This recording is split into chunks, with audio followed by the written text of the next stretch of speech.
selamat pagi. Hari ini kita bertemu kembali dalam ibadah online. Nah, Lause senang sekali jikalau adik-adik sudah boleh mempersiapkan diri. Lihat jam cepat-cepat untuk mempersiapkan diri di depan laptop mungkin, TV atau handphone. Kita sungguh-sungguh mau memuji Tuhan, memuliakan Tuhan, dan terlebihnya adalah kita mau mendengarkan firman Tuhan, ya. Baik, saat ini adik-adik Lause yakin pasti sudah siap bersama-sama dengan Lause memuji Tuhan. Namun sebelumnya, ayo Lause mengajak kita mempersiapkan hati dengan berdoa, dan kita minta Tuhan tolong kita supaya ibadah hari ini boleh berjalan dengan baik, dan ibadah kita hari ini boleh memperkenankan hati Tuhan, yaitu menyenangkan hati Tuhan. Baik melalui pujian kita, baik melalui sikap duduk kita. Nah, penting loh ya, sikap duduk kita ketika kita mengikuti sekolah minggu. Dan terlebihnya adalah hati kita yang siap untuk kita persembahkan untuk Tuhan. Amin. Ayo, mari kita berdoa.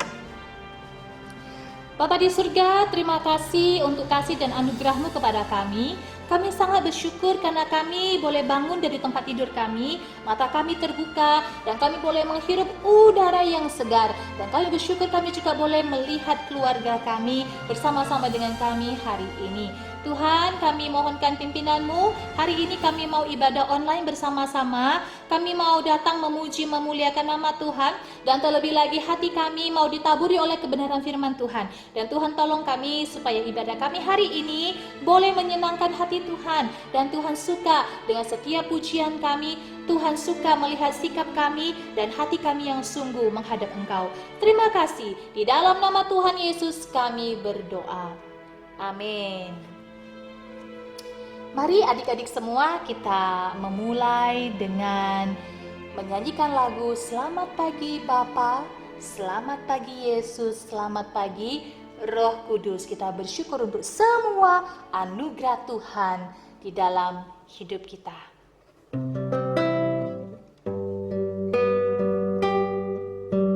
Selamat pagi Bapa, selamat pagi Yesus, selamat pagi Roh Kudus. Terima kasih atas anugerah-Mu. Semalam telah berlalu, ku memuji, ku bersyukur, ku muliakan nama-Mu. Allah Bapa, Putra, Roh Kudus, terima kasih. Sekali lagi ya. Terima kasih atas anugerah Tuhan. Selamat pagi Bapa, selamat pagi Yesus, selamat pagi Roh Kudus. Terima kasih atas anugerah-Mu. Semalam telah berlalu, ku memuji, ku bersyukur, ku muliakan nama-Mu. Allah Bapa, Putra, Roh Kudus, terima kasih. Ku memuji, ku bersyukur, ku memuji, ku bersyukur, ku muliakan nama-Mu.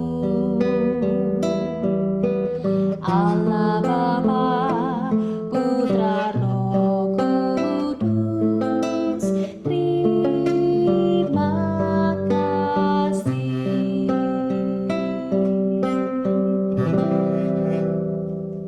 Adik-adik yang terkasih, kita adalah orang-orang yang percaya dan kita adalah anak-anak Tuhan. Oleh sebab itu, hidup kita hari ini bukanlah milik kita lagi. Karena apa? Karena hidup kita adalah milik siapa? Tuhan Yesus. Yesus yang sudah hidup di dalam hidup kita, yang sudah menguasai hidup kita, maka hidup kita bukanlah aku lagi, tetapi hidup kita adalah hidup karena Tuhan Yesus. Hidup kita untuk Tuhan Yesus. Hidup kita untuk kemuliaan Tuhan Yesus. Ayo, Lause mau mengajak kita nyanyikan lagu ini. Hidupku bukannya aku lagi.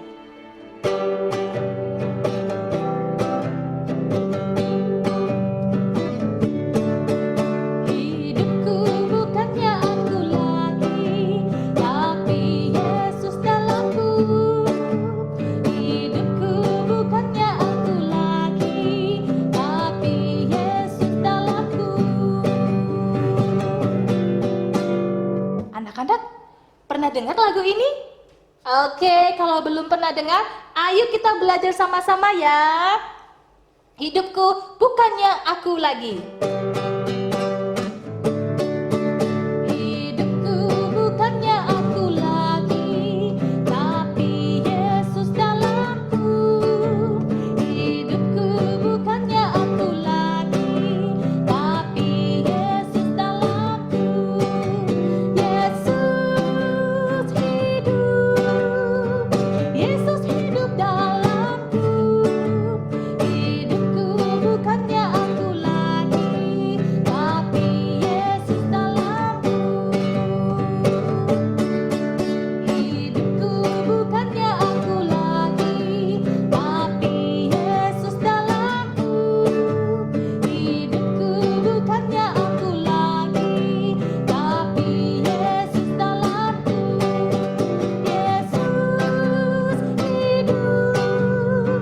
Yesus hidup dalamku. Hidupku bukannya aku lagi, tapi Yesus dalamku. Sekali lagi, hidupku bukannya aku lagi, tapi Yesus dalamku. Hidupku bukannya aku lagi, tapi Yesus dalamku.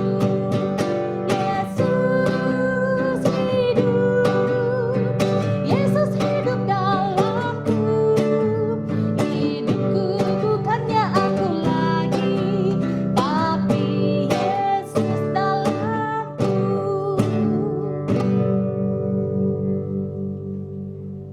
Adik-adik, karena Kristus Yesus sudah hidup dalam hidup kita dan kita adalah miliknya, maka kita harus berjanji kepada Tuhan Yesus sungguh-sungguh bahwasanya kita mau menjadi murid Tuhan Yesus yang setia, mau menjadi murid Tuhan Yesus yang rajin berdoa, baca Alkitab, dan selalu bersaksi bagi kemuliaan nama Tuhan.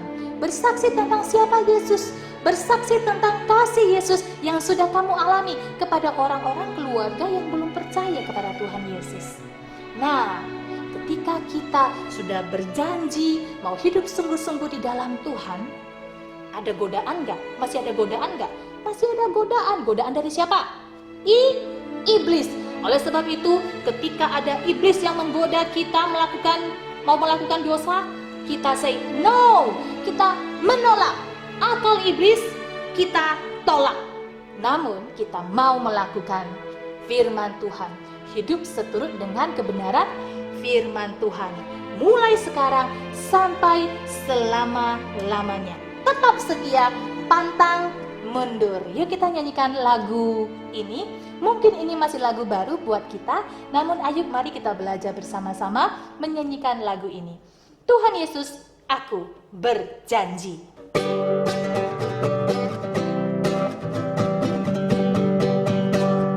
Tuhan Yesus, aku berjanji jadi murid-Mu yang setia, rajin berdoa, baca Alkitab, selalu bersaksi bagi-Mu. Akal iblis aku menolak, firman Tuhan aku menurut-Mu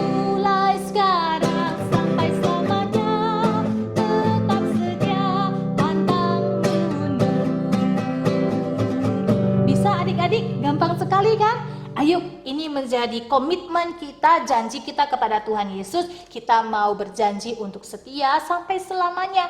Kita mau setia untuk rajin berdoa, membaca firman Tuhan, melakukan dan membagikan firman Tuhan, membagikan tentang cerita tentang Tuhan Yesus kepada orang lain. Ayo kita nyanyikan lagu ini sekali lagi.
Shalom adik-adik semuanya, selamat pagi. Mari sebelum kita mendengarkan firman Tuhan, kita siapkan hati kita dengan sungguh. Kita mohonkan Allah Roh Kudus menolong kita, membuka pikiran kita, dan menolong supaya firman Tuhan ketika kita dengar, kita taruh dan kita renungkan dengan baik, dan kita taruh di dalam hati kita dan tidak lupa untuk kita melakukan kebenaran firman Tuhan. Mari kita berdoa. Tuhan Yesus yang baik, terima kasih. Jikalau kami masih ada pada hari ini, itu semua karena anugerah-Mu. Saat ini kami siap untuk mendengarkan kebenaran firman Tuhan. Tolong kami dan mampukan kami, supaya kami boleh duduk dengan tenang ketika firman Tuhan disampaikan. Dan sungguh-sungguh kami mohonkan pimpinan-Mu Allah Roh Kudus untuk boleh menolong kami mengerti, memahami kebenaran firman Tuhan dan boleh melakukan bahkan menjadi saksi Tuhan. Terima kasih. Di dalam nama Tuhan Yesus Kristus kami siap untuk mendengarkan firman-Mu. Amin. Adik-adik yang terkasih, firman Tuhan hari ini Lause ambil dari Kisah Para Rasul pasalnya yang ke-8 sampai pasal yang ke-9. Sekali lagi, Kisah Para Rasul pasal yang ke-8 sampai pasalnya yang ke-9. Nanti adik-adik boleh membacanya. Adik-adik, masih ingat cerita minggu lalu tentang Stefanus? Ya, Stefanus. Stefanus seorang pengikut Tuhan Yesus yang dengan berani memberitakan tentang Tuhan Yesus walaupun sedang diancam bahaya. Bahkan Stefanus setia sampai mati mengikuti Tuhan Yesus. Adik-adik yang terkasih, pada saat Stefanus dilempari batu oleh orang-orang yang membenci dan tidak suka mendengarkan tentang Tuhan Yesus, rupa-rupanya di tengah-tengah kerumunan itu ada seorang yang bernama Saulus. Siapa namanya? Saulus. Ya, Saulus ikut menyaksikan tindakan jahat tersebut. Saulus berdiri dekat di mana Stefanus dirajam batu sampai pada akhirnya mati. Adik-adik yang terkasih, Saulus termasuk salah satu orang yang tidak suka mendengarkan berita tentang Tuhan Yesus yang adalah Tuhan dan Juru Selamat manusia. Tuhan Yesus yang adalah Mesias. Mesias yang mati di atas kayu salib untuk menebus dosa manusia dan bangkit pada hari yang ketiga. Saulus tidak suka tentang berita itu. Paulus tidak suka tentang Tuhan Yesus. Dan kita tahu kisahnya anak-anak. Saulus adalah salah seorang yang menganiaya orang-orang percaya pada waktu itu. Saulus dilahirkan di Tarsus, di Kilikia, kira-kira pada tahun 10 Masehi. Saulus lahir dari keluarga Yahudi, suku Benyamin, dan Saulus telah menjadi warga negara Roma. Pada masa mudanya, Saulus dididik oleh seorang guru agama Yahudi yang bernama Gamaliel. Nah, Saulus diajarkan tentang agama Yahudi di Yerusalem. Dan masa hidupnya sebelum dia bertobat, Saulus dikenal sebagai seorang yang sangat kejam, suka menganiaya orang-orang percaya. Dan dia termasuk orang yang setuju dengan kematian Stefanus yang dirajam batu sampai mati karena percaya dan menjadi pengikut Tuhan Yesus yang setia. Adik-adik, kekejaman Saulus terhadap orang-orang percaya pada waktu itu tidak berhenti pada kematian Stefanus saja. Ketidakpuasan Saulus untuk membunuh habis para pengikut Kristus membuat dia semakin berkobar-kobar untuk mencari pengikut Kristus dimanapun mereka berada. Nah, supaya memiliki kewenangan untuk membunuh pengikut Kristus, Saulus menghadap imam besar. Untuk apa dia menghadap imam besar? Ya, Saulus rupanya mau meminta surat kuasa untuk dirinya, dan dia akan bawa surat itu kepada majelis-majelis Yahudi di Damsyik, sehingga ia dapat menangkap dan membawa orang-orang percaya ke pengadilan di Yerusalem. Namun, kira-kira tahun 34, seluruh hidup Saulus yang sedang berkobar-kobar mau menangkap, menganiaya, dan membunuh pengikut-pengikut Kristus di Damsyik, akhirnya diubah oleh Tuhan Yesus yang telah bangkit dari kematian. Dalam suatu perjalanan, yaitu dalam perjalanan Saulus dan kawan-kawannya ke Damsyik, tiba-tiba Saulus melihat cahaya dari langit yang begitu terang, yang menyilaukan matanya. Ya, saat itu Tuhan Yesus menampakkan dirinya dalam cahaya yang menyilaukan, dan kemudian Saulus pun rebah ke tanah. Saat itu Saulus mendengar ada suara yang berkata, "Saulus, Saulus, mengapa engkau menganiaya aku?" Adik-adik, Saulus tidak tahu suara siapakah itu, sehingga dia bertanya, "Siapakah engkau, Tuhan?" Kemudian dari suara itu Saulus mendengar, "Akulah Yesus yang kau aniaya itu." Dan pada waktu itu juga, adik-adik, Saulus tidak dapat melihat. Tetapi Yesus kemudian berkata, "Tetapi bangunlah dan pergilah ke dalam kota. Di sana akan dikatakan kepadamu apa yang harus kau perbuat." Adik-adik, 3 hari lamanya Saulus tidak dapat melihat. Kemudian datanglah firman Tuhan kepada seseorang yang hidupnya saleh dan taat, yaitu Ananias. Ya, firman Tuhan datang kepada Ananias. Tuhan meminta kepada Ananias untuk menyembuhkan Saulus. Menyembuhkan Saulus dari kebutaannya. Ananias tahu siapa Saulus. Saulus seorang yang membenci orang-orang percaya dan menangkap orang-orang percaya. Sekarang Tuhan menyuruh Ananias untuk menyembuhkan Saulus. Adik-adik, apakah Ananias mau melakukan perintah Tuhan? Ya, Ananias melakukan perintah Tuhan. Ananias pergi dan bertemu dengan Saulus, mendoakan Saulus, dan Saulus pun seketika itu seolah-olah ada selaput yang lepas dari matanya. Dan akhirnya Saulus dapat melihat kembali. Itulah waktu di mana Saulus sungguh-sungguh bertobat. Roh Kudus bekerja dalam hatinya. Saulus akhirnya percaya penuh kepada Tuhan Yesus yang sudah menampakkan dirinya melalui cahaya dari langit. Dan akhirnya dia memberi diri untuk dibaptis oleh Ananias. Adik-adik, setelah Saulus dapat melihat kembali, ia tinggal bersama-sama dengan murid-murid Tuhan Yesus lainnya beberapa hari di Damsyik.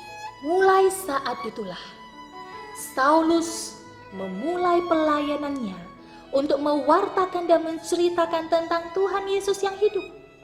Setelah Saulus menjadi pengikut Kristus dan pemberita Injil Kristus, namanya kemudian disebut Paulus. Adik-adik yang terkasih, Paulus yang dulunya adalah Saulus, sekarang menjadi seorang pribadi yang sungguh-sungguh menaati perintah Kristus. Dia menyerahkan hidupnya, dirinya untuk menjadi pelayan dan saksi Injil Kristus. Serta dia bersedia menjadi utusan Injil kepada orang-orang bukan Yahudi. Dan Paulus menjadi seorang yang bertekun dalam doa dan firman Allah.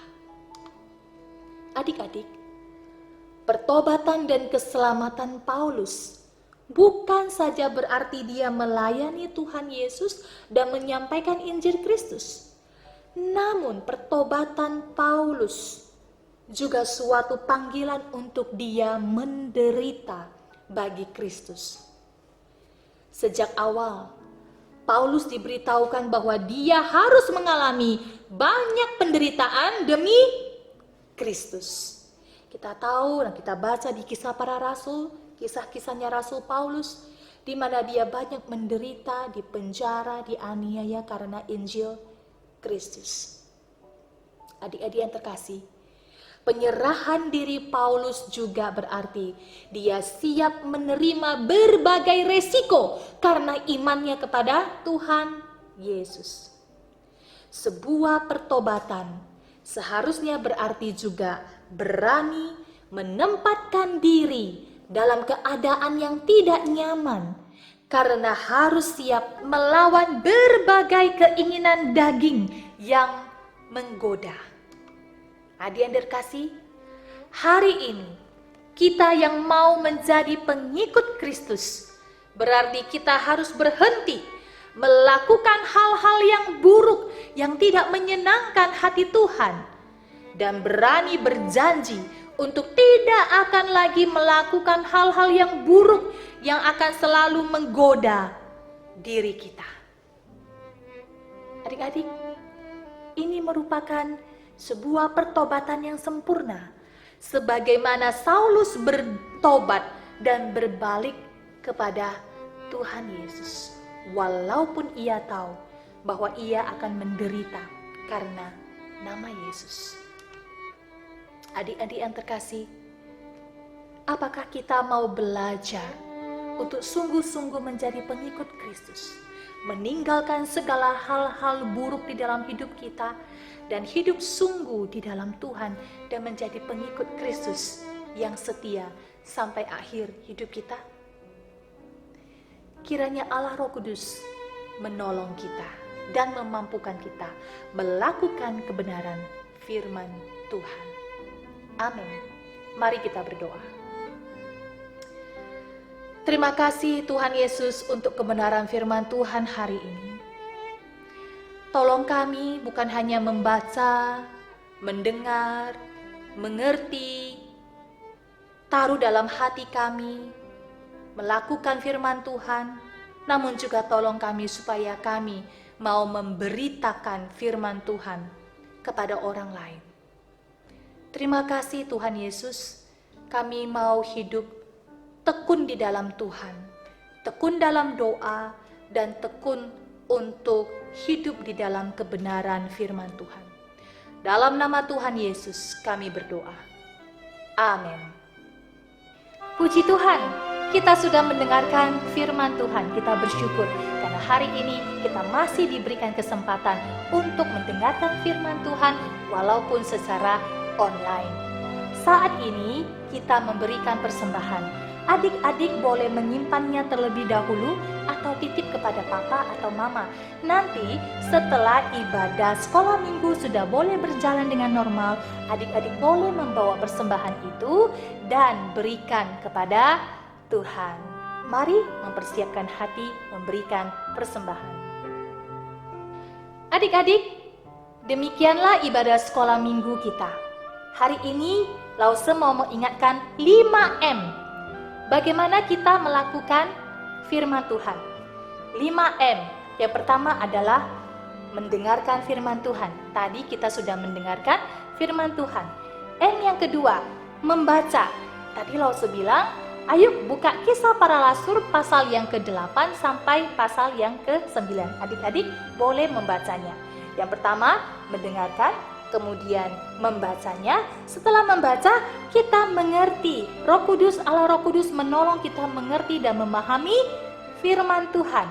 Setelah itu, kita sudah memahami, kemudian kita lakukan kebenaran firman Tuhan.